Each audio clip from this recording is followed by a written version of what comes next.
Hello, my dear patrons. Thank you all so much for joining me for this month's video podcast. A quick thank you to those of you who voted on the poll this month and selected this piece as the winner. I am so glad to be able to feature it on the podcast video. Because it's one of the newer pieces this month, and I really wanted to give you guys the first look at it before it goes on YouTube.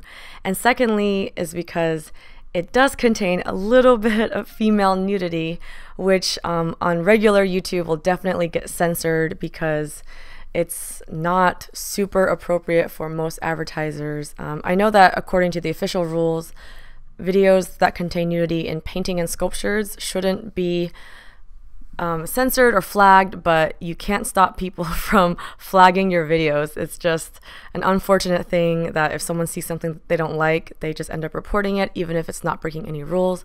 So I'm really happy to be sharing it privately with my patrons so that you guys can see the full version uncensored. And yeah, let me just quickly dive into the questions this month so that I can maximize the amount of time for you guys to get the answers to the questions you've been asking me. The first question is from Luz Tapia, who asks, why do I like creating works with lots of details? What is this specific reason? Is it because I don't like it when things look too simple? And I have to say, I don't really know what the specific reason is. I think maybe it's just a matter of taste and personal preference. I do enjoy looking at pieces that have an element of simplicity to them. I think simplicity gives off a vibe of like elegance and calmness. One of my favorite artists, I always bring him up, but James Jean, he always works with a very basic color palette, unless of course the purpose of the piece is to have really vibrant rainbow colors. Most of my favorite pieces done by him only feature maybe three main colors, usually with one color that takes up the majority of the pieces and a few highlight colors. So when you squint from far away and look at his works, it just seems like one shade of, let's say, blue or red, with the details being saved for the textures and line work of the piece. So for me, I think whether it's simplicity in color palette or simplicity in incorporating a lot of negative space, like a lot of empty space, or simplicity in terms of just not using too many details, I am a fan. So it's not that I don't like simplicity. And I think even with my work, whenever I try to include a lot of details, it's not really because I have some compulsive need to fill up every single inch of my painting with lots of details that I can't stand places or aspects of the painting to be simple. I think I think it's just because I think having a few areas where there's a lot of detail brings a lot of focus to that area. And also details are a good way for me to add texture to the piece. I don't experiment a lot with using my palette knife or using like a 3D, I guess maybe like a 3D technique of sculpting the paint onto the canvas. I don't use those to add texture. Rather, I use the tiny details to add a little bit of interesting, like almost lace-like texture to my pieces. So that's probably why you see me incorporating a lot of details usually. And, I definitely don't have anything wrong with keeping things simple. In fact, I think there is such a thing, for me at least, such as too much detail. I really do like to leave some parts of the piece fairly empty and clean so that most of the focus can be drawn to the areas that have the detail, and I like to use the detail as a way to draw the viewer's eyes. So yeah, that kind of hopefully answers your questions about, I guess, why I like to incorporate so much detail into my pieces. Saruta Valentine asks, what part of your art career do you love the most? That's a really interesting question for this particular month, because I feel like this month I've been doing so much catch up for missing out a lot of work because I had been traveling for 2 weeks and then I got the flu for 2 weeks. So I missed out almost an entire month of work. I did do some extra work before I left for my holiday travels, like in November, so that December would have a lot more content for social media and things like that. But I definitely this month have really thought about kind of what part of my art career I love the most, because I was doing so much catch-up work, which normally isn't the type of work that is the most fun or creative. Not saying that it's not important or that I don't enjoy it or that I don't think it's necessary. For example, catching up on shipping print orders or catching up on editing videos. It's not that I don't enjoy those aspects of an art career. In fact, sometimes I really do love the days where I can just turn off my brain a bit and just package a bunch of tubes and envelopes, because I do think you need to have a variety of tasks to do. Otherwise, it's easy to feel like things are getting monotonous. But lately, this month at least, my favorite part of the art career was definitely painting. When I came back from vacation, all I wanted to do, well, not just vacation, but came back from being sick, all I wanted to do was sit down at my easel again. Whenever I take too long of a break from painting, I have this fear that I'm going to forget how to do it. It's like whenever I haven't ridden a bike for many years and I hop on a bike again, there's always a slight doubt in my mind of, do I still remember how to do this? So I have that with painting. If I don't paint at least a couple of times a week or every few days, if I take a break that's too long, I start to fear that I'll be rusty and that it'll be difficult for me to paint at the same caliber or achieve the same effects as I did before. But then, since I was playing so much catch up, I really spent a good 4.5, so a month or more, where I didn't paint at all. So the feeling of finally being able to finish up on my other work and free up time to just sit down and paint was so nostalgic and familiar and satisfying. So right now, my favorite aspect of my art career is definitely just having the ability to paint and create, and even the very mundane tasks like washing my brush, or just, I don't know, like in this part of the piece right now, just filling up most of the background with one solid color. It doesn't even have to be like painting little details or breathing a face into life. Any act that centers around painting or using my brush or dipping my brush in colors and smearing it around, it's so incredibly satisfying for me. And I also think usually my favorite aspect, it's hard to pinpoint one. This month, of course, painting stood out because that's the one I've been away from the most. But usually, I think equally, I also love being able to share my art with more people than just myself or a small community of gallery seers or gallery goers. I really do treasure and cherish the convenience of being able to connect with so many people through social media and through the internet, and hearing stories about how my art has positively impacted people's lives, or how I have helped teach someone something or reignite their love for art or help them improve. Having that kind of validation that I'm not just creating for myself, but rather I'm doing something meaningful that can help other people's lives is super rewarding. And on tough days where I'm too stressed or too tired or just feel down or have art block, whenever I think about how I'm not just responsible for my own art, or this painting is not just for me, but rather there's people maybe counting on me to help them with their lives, it really gives me that extra boost of motivation to continue doing what I'm doing. So yeah, this month I love painting the most because I've been away from it the most, but usually I think painting and sharing my knowledge with the world, those are the two that get me the most excited. The next question is from Artistic Eldridge, who asks, "Are you engaged? I just saw in your latest video that you mentioned your fiance. Congrats, I bet your wedding will be magical." Well, thank you so much for catching that, and thank you for your congratulations. So yes, I am engaged. I actually got engaged a few months ago in November, and I didn't know how I should announce it on social media.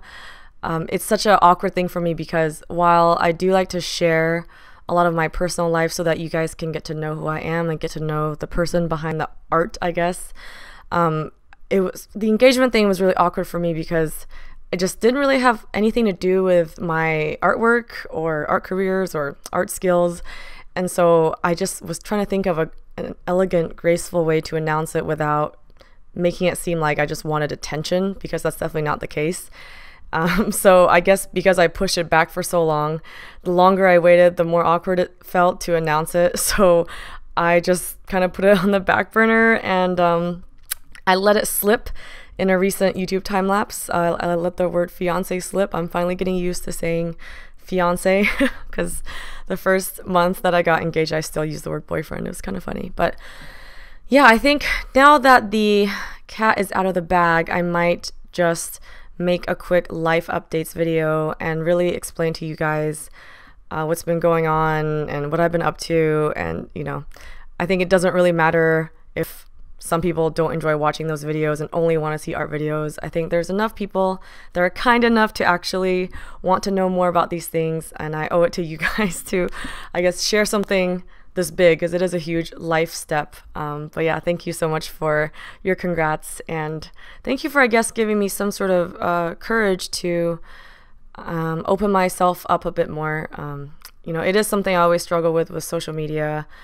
Like I said before, I really do like sharing my art with everyone, and knowing that my art can help people and improve people's lives, or even just inspire them a little bit. But I tend to find a lot of safety in just hiding behind my art. I don't really post a lot of selfies or life updates or Snapchat my everyday activities. I like to just kind of hide behind my work and let that be the main star of the show.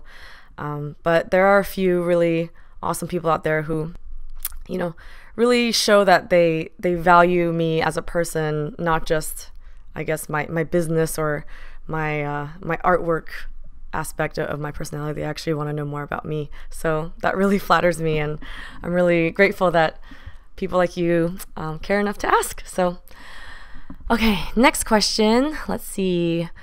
From Jasmine Pastari. She says, how did you decide that Happy D Artist was the right name to use professionally? And do you have any tips on choosing an artist name for those seeking to make art their career?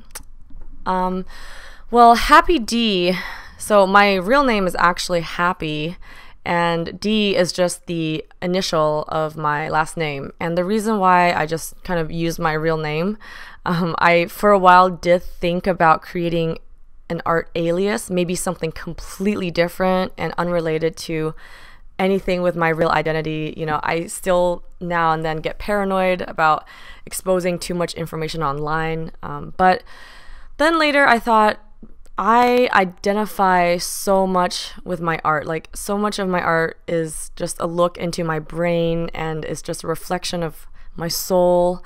And for me, ultimately, I decided that instead of trying to think of a completely different name, I would just share my real name.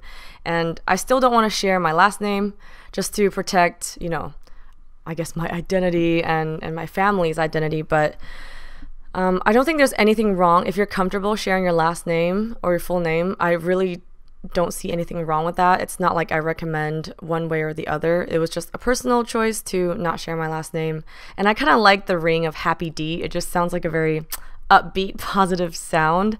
So I thought it was catchy and upbeat, and happy has always been, obviously a word with a positive vibe and positive connotation. So I thought tying that to my online art presence was definitely a plus.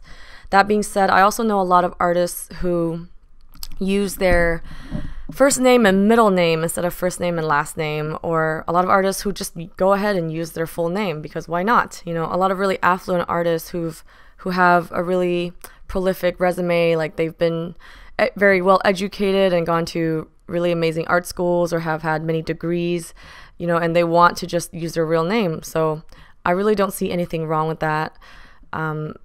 Ultimately, it's up to you. I think Jasmine is a really beautiful name. I'm not sure if that's your real name or if it's an alias, but you should choose a name that you're most comfortable with and that you feel like reflects the image that you want to portray or reflects your voice as an artist.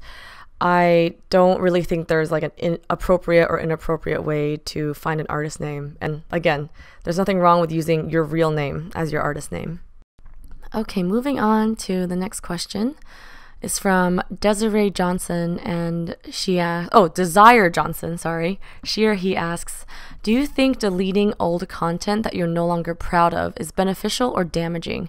I've been sporadically posting my art since I was 14, so I have a lot of old content from when I wasn't as serious or educated.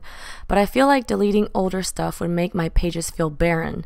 What are your thoughts on this, and have you done this? So this is a really tricky issue because I feel like it could be easily misconstrued. Deleting old works, if I recommend that it's okay, I don't want it to sound like I'm trying to shame anyone's past work. Obviously, we all start off as beginners or start off at a lower level than we are at now, and through practice we get better, and as we get better, our tastes change, our standards change. So we also get better at picking out what is good and bad, what looks good, what looks bad, and we become especially self-reflective of our own progress. I don't think there's anything wrong with self-critiquing, and definitely nothing wrong with improving both your skills and your taste. And, again, nothing wrong with raising your bar, your standards for what you think is good. So I would say that there's nothing wrong with deleting old work, especially if you've had your Instagram for a while and some of your old work you feel like is no longer up to caliber. I don't think there's anything wrong with deleting it. I personally would love to see a page that has less posts, but a lot more cohesive body of work that really showcases your best abilities than a page that is filled with many, many posts, but there's a huge polarity in I guess quality or style. So that's just a personal preference, and I'm not saying that everyone listening out there right now should go and start deleting their old posts. I think it's really, really up to you. It's just my personal habits. I've definitely gone back and deleted work that I felt like wasn't my best work. That being said, I have left things up that I know obviously are not as good as the level that I'm painting at now, 3 years ago, but I leave them up because to me they're still interesting. They may not be as clean or as detailed or as polished, but they reflect significant milestones in my journey as an artist and maybe my growth as someone with an art business and art career. So I leave those pieces up because they, to me, are still significant, and to me, I think, still make my page very interesting. I think there's definitely merit in someone seeing the way that you have improved over the years. It's really encouraging to a lot of people who are trying to improve on their own. But that being said, it really depends on what you're going for. For example, if I was applying to a gallery or trying to collaborate, I would definitely only showcase my best work. I would weed out the ones that were just for practice, or the works that weren't so hot, and really only put all the focus on me at my prime. But if it's social media, I think, with like YouTube and Instagram, lately I've noticed a lot of people actually really enjoy when artists post like a then versus now comparison of how their skills have changed and grown. So if someone scrolls down on your Instagram page and sees an old post and the artwork isn't as good as it is now, I don't think they're going to unfollow you or look down on you, or at least they shouldn't. But that being said, like, it's your page, you have control over whatever you decide. It could be even it could be a matter of something as simple as, I want to clean up my page, or back then when I was younger, I posted everything. I just didn't have any posting etiquette, and now I post less frequently, and I just simply want my page to be cleaner.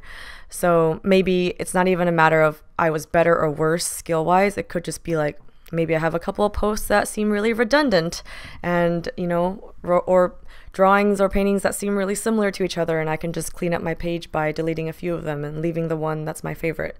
So ultimately, I don't think there's anything wrong with deleting old content, and I don't think it's beneficial or damaging. It's really up to your preference and what you feel most comfortable with doing. The next question is from Amanda Rio, and she asks, do you ever see a pattern with which color you like to use the most in your paintings? I find it adorable when I can see which color or colors an artist loves the most over the span of a couple of months. And then I get excited when I see their favorite color suddenly change. So definitely, I definitely see a pattern with which color I like to use the most in my art, not just paintings, but drawings as well. I have to say, I think a lot of artists also go through similar patterns, or it's not just maybe one color, but maybe a combination of colors. For a while, I was so crazy into the pink and blue phase and the cool nighttime tones that I really, I wouldn't say abused it, but I definitely made a lot of pieces with like a dark blue background with light gray highlights, or girls with not light gray highlights, light pink highlights, and girls with light pink hair. So yeah, blue and pink was one of my favorites for a while. Lately, I've been actually doing a bit more warm color palettes. So this one being a prime example of such. And I'm also working on a secret commission that you guys probably saw on Patreon that I haven't released yet on any other social media platform. That one's full of vibrant, warm daytime colors. So for me, the reason why my favorite colors change is simply because it's very similar to how my tastes in other avenues of life change. I'll become obsessed with a new song or a new band, and I'll listen to them endlessly on repeat. And then, of course, one day I'll definitely get bored of listening to the same thing, and I'll move on and find something else that I like, and I'll kind of repeat the same process. With my artwork, is very similar.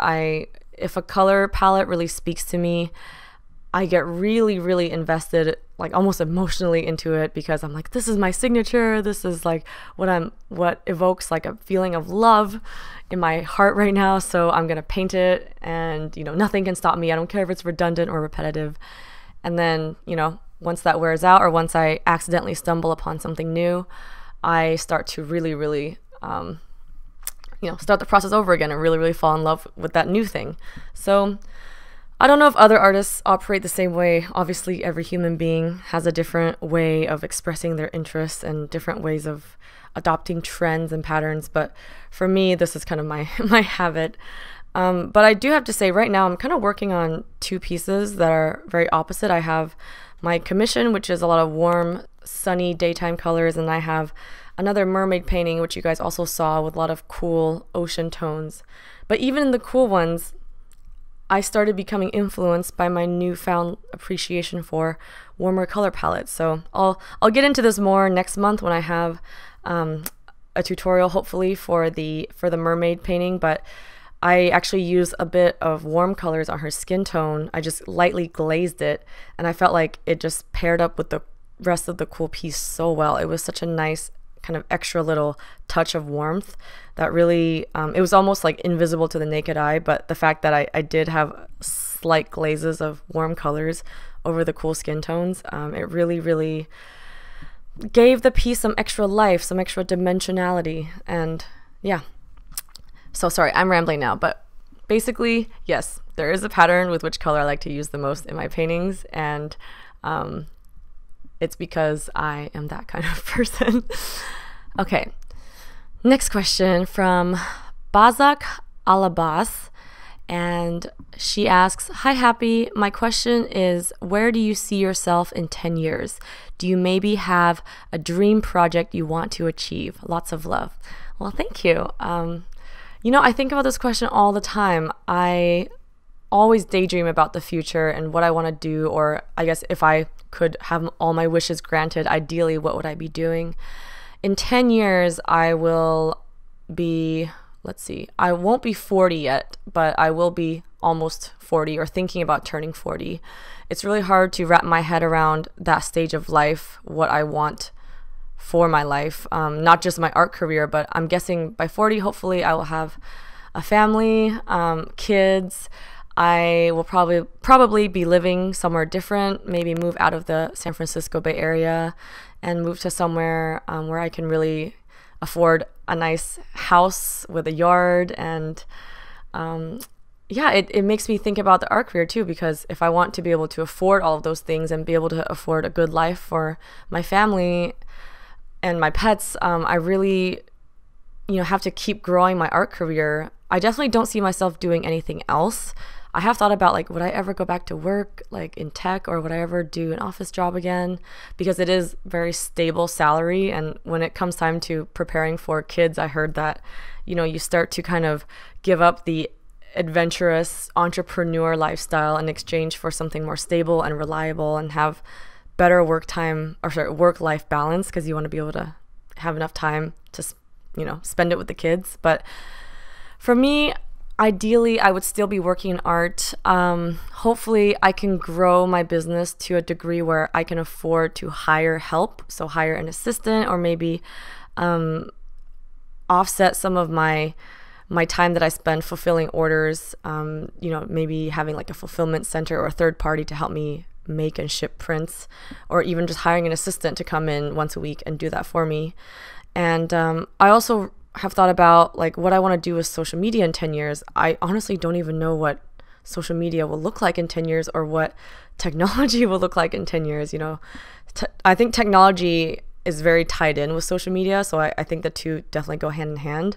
10 years ago, I think Facebook was just starting, and the first iPhone came out. So 10 years can change a lot, not only in the devices that we use, but also the way that we communicate with each other and the way that we consume content. So whatever it is, I'm ready to adapt and stay with the times. I definitely want to continue sharing my art with people. I don't ever want to just be like a recluse by myself, but will it lead to, let's say, maybe a more teaching focused career or a more gallery work focused career? I honestly don't know. I think the only goals that I have for myself in 10 years is to be able to grow my business, to hire help, so someone to do packaging and maybe video editing, and also to be able to make enough income to support a family, because I definitely want to have a family in 10 years. And also just continue doing it, continue to grow as an artist and improve my skills and learn new things every day. I don't think I'll ever stop learning or ever want to stop learning new things. Even when I'm like 80, 90, 100, I feel like there's still so much to learn about art. It's a limitless, endless pool of knowledge. And there's really no upper bound to the amount that we can grow and push ourselves and improve. So yeah, I guess that hopefully that loosely answers your question. Essentially keep doing what I'm doing and grow, and hopefully have a team of people to help make that happen.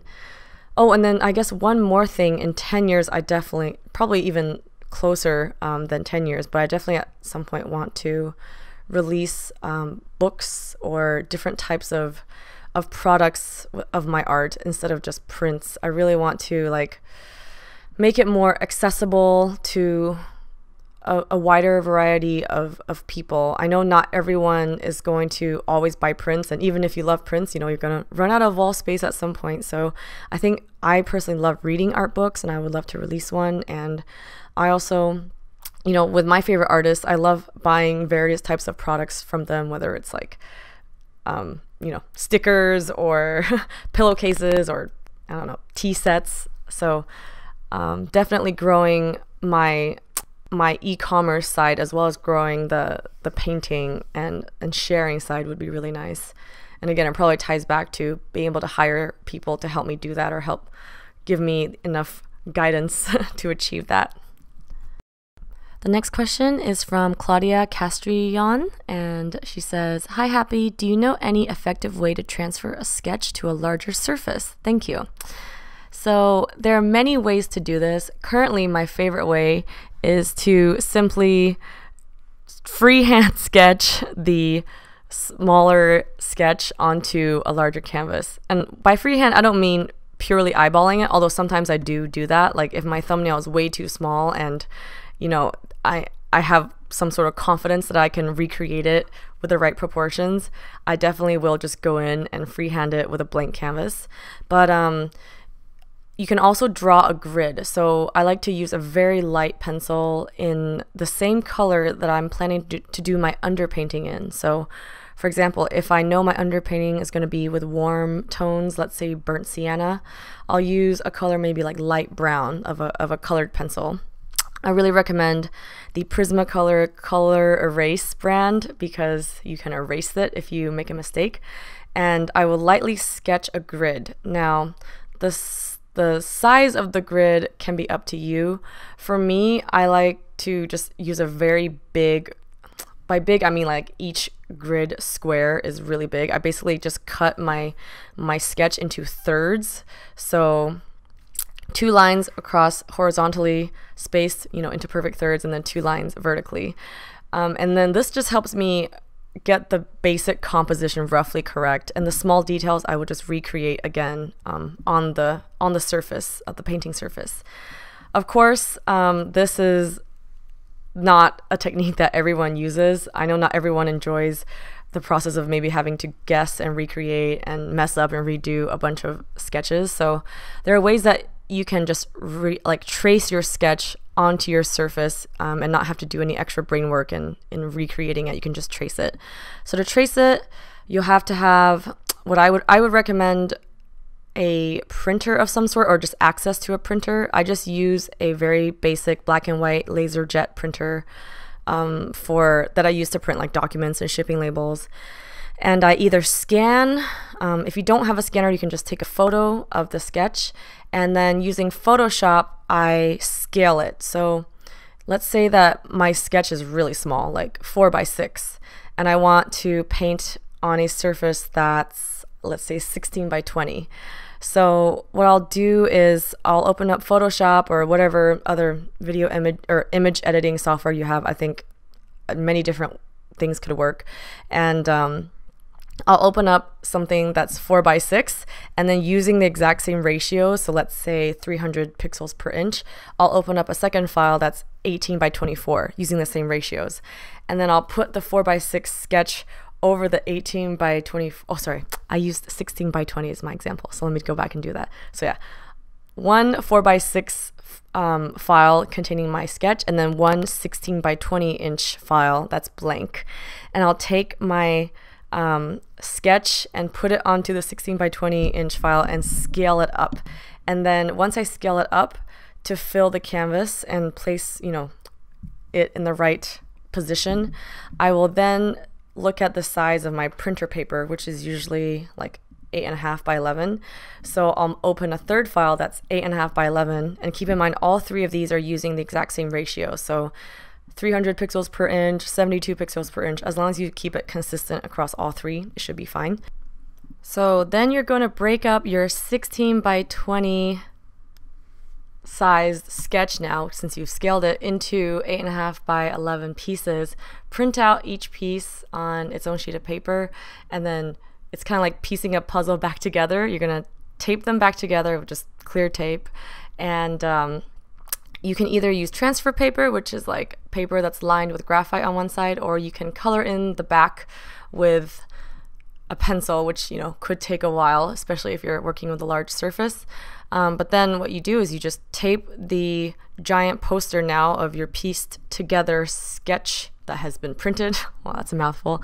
You tape that thing onto your painting surface, and then you have to trace over and redraw every single line on your sketch. So for me personally, I feel like just redrawing it with a brush on my painting surface is way faster, because as you can tell from how long it takes to answer this question, it's a really big hassle to have to print everything out. But that being said, it really depends on the type of painting and also the level of detail of your sketch. If your sketch already contains so much detail that is going to be impossible or really, really time consuming to recreate freehand, then yes, of course, the printing and tracing method would work better. So yeah, it really depends on your personal preference and the type of piece you're going for. There's also a third option. People sometimes use projectors, where you just upload a file of your sketch and then project it onto the canvas and then trace the projection. But that would require buying, projecting equipment and having a perfect room that's dark for you to do all that stuff. So depending on your cost constraints, your level of detail, and I guess your level of comfort and confidence in recreating stuff freehand, any of these methods could work. Oh wow, I think I might have answered every single question in this month's Ask Me Questions thread. I don't think I've ever done that before, but since we have some extra time left, I thought I would try to tackle some of the questions from earlier months that I didn't get to. And also pardon me if this might be a little bit redundant, because I know that I usually answer the same question a couple of different times in a couple of different places, but I feel like if the question is useful enough, it doesn't hurt to hear it again just to reinforce the knowledge, or maybe I'll have some more details or different perspective this time. So I'm going to answer a few questions from the previous months. This one is from all the way back in July, so even if I have answered it before, chances are you guys won't remember it. So it's from Nammy Mammy, and she asks, so I realized the first layer of oil painting of mine looks so bad and it's very hard to continue, but when I do, it does eventually start to look good. I compared my messy first layer to yours, and your first layer is actually so much nicer. I'm wondering how you plan / how you do your first layer, especially without a pencil sketch, and any tips. So, well, thank you so much, and I really don't think you should be comparing yourself to me or any other artist. Everyone has such a different way of working and different methods. Some artists start off the first layer super messy, even artists that I know are very well established or have been practicing for many years. It really depends. Some artists start off really messy and use the first layer just almost as like a rough base to get things going, and then other artists will spend a lot of time on the first layer, and the first layer looks almost near complete level in terms of like how polished and detailed it is. So it really depends on what works well for you. I think starting off a first layer super messy has its benefits because it allows you to almost kind of carve and chip away at things, almost like sculpting, and also it's a fast and quick way to just cover up your canvas with a lot of colors, or block in the basic shapes.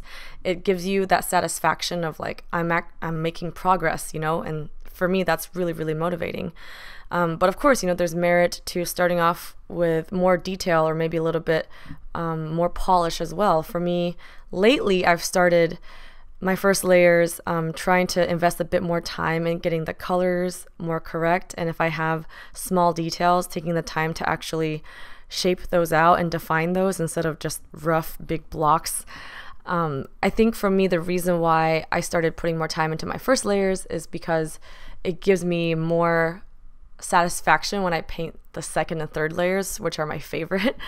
Before, I would rush through the first layer because I didn't really like to do it, and then it would require even more work to correct the messiness I made when it came time to do my second and third layer. But now that I kind of just suck it up, and for my first layer, do the best I can, and the second and third layers and fourth or fifth, just every subsequent layer, I can focus all of my energy on polishing and tiny details and smoothing things out, and those are really, really fun to me, to just get lost in the tiny little details instead of having to correct major mistakes. So if you feel discouraged from how your first layer looks and it makes you, the messiness or the roughness of it makes you feel discouraged from completing your piece, I would say just take some time and start your first layer off more slowly, pay more attention to detail.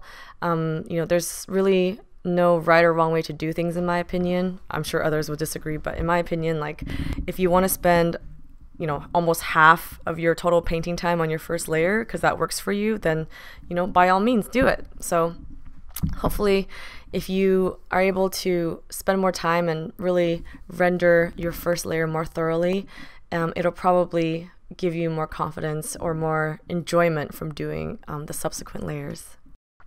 Okay, this next question is from Hannah Rose Kessler, also from way back in July 2017, and she says, do you ever use watercolors?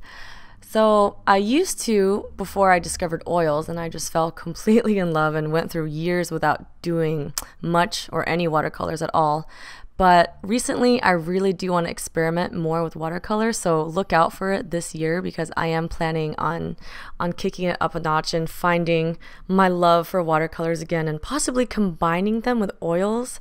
I'm going to have to figure out a good game plan of how I want to do this, but I think incorporating the free-flowing, really organic textures of watercolor with the kind of more polished, detailed, layered technique of oils could be really fun and interesting. It's something I definitely want to challenge myself with and experiment more with this coming year. So stay tuned. All right, guys, I am about to run out of time now, so I just wanted to end this by saying I really appreciate all of you, new and old patrons. I'm really excited for 2018 and what it has in store for both my Patreon page, my art, and also for you guys and how we can really grow and learn from each other. So I hope you guys have a lovely month. Thank you so much for pledging, and I hope to catch you in next month's podcast. Have a great day. Bye.